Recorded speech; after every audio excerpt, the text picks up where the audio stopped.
Hello mga kamanay, kamanoy, kamusta na po kayo?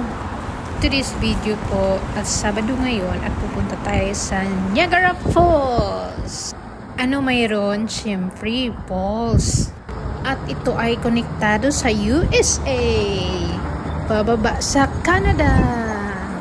Kaya ang gagawin natin, mag-ikot tayo dito. Iikot ko kayo, kaya ano pa ang ginagawa nyo? Tutok na dito, tara na! Nandito tayo ngayon sa flag ng USA. So, 4 kami, 5 pala at malayo yung parking na pinarkingan namin. Bakit? Para safety at para din maka-exercise kami. Kaya eto, naglalakad kami pababa. Ayan. So, yung binayaran namin is mga good for 1 day na. Para makagala talaga dito ng sakto. Yung hindi ka nagmamadali kasi yung Niagara Falls sobrang haba ang lalakarin natin. Taran! Ito na, malapit na po tayo. Ayan. So, ganyan yung dinaanan namin. Ayan na. Pababa na tayo ng konti. Yan. Ang Niagara Falls. Diyan yung highlights. So, at least, tutok lang kayo dito at makikita nyo na ang Canada.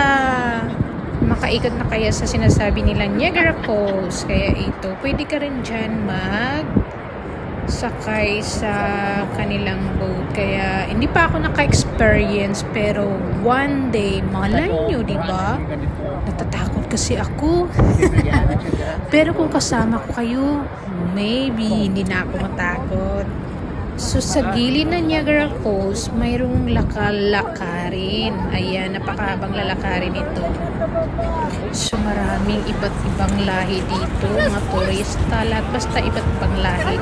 Pag pumupunta sila sa Canada, ito talaga yung pinupuntahan nila. Ito yung pinaka-highlight yung Niagara Falls. Kaya, pag kayo nakapunta dito sa Canada, malamang hindi nyo tala i-skip yung Niagara Falls. Kaya ito siya.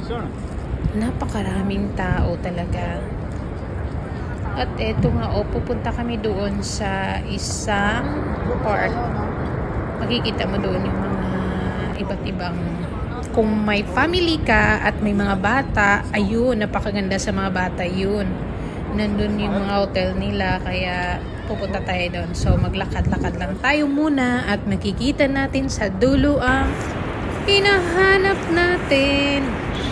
So, ngayon, ikot-ikot lang muna tayo dito kung gaano kahaba ang kanilang Niagara Falls. At yung tulay na yun ay pupunta na sa USA. Yun lang ang boundary, yung bridge na sinasabi nila. At may maganda rin sila dito na, tingnan nyo, ayan. Kung gusto mong sumakay doon, bababa ka. Ayan, so, nag-video talaga ako dito kasi parang feeling ko ang ganda ng view.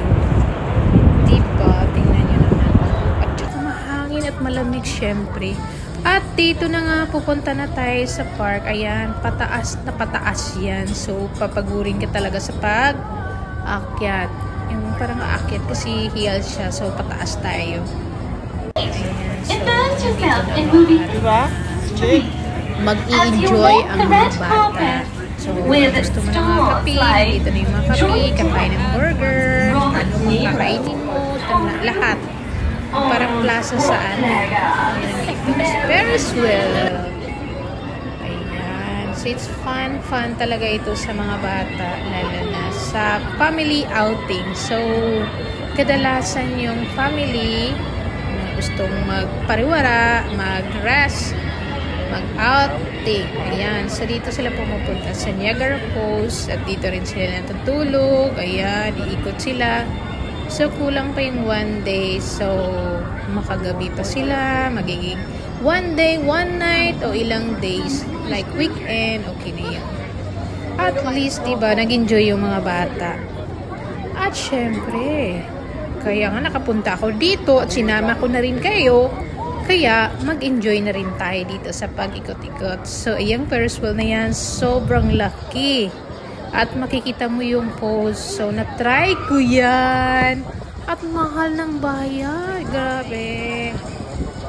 Pero at least naranasan natin. Kaya dapat kayo din. Huwag kayong matakot. Napakaganda palang umikot yung first wheel, no? Tapos umikot yung magagandang views ng buong Niagara Falls. Ayan. Tsaka paligid. Ayan. The bush.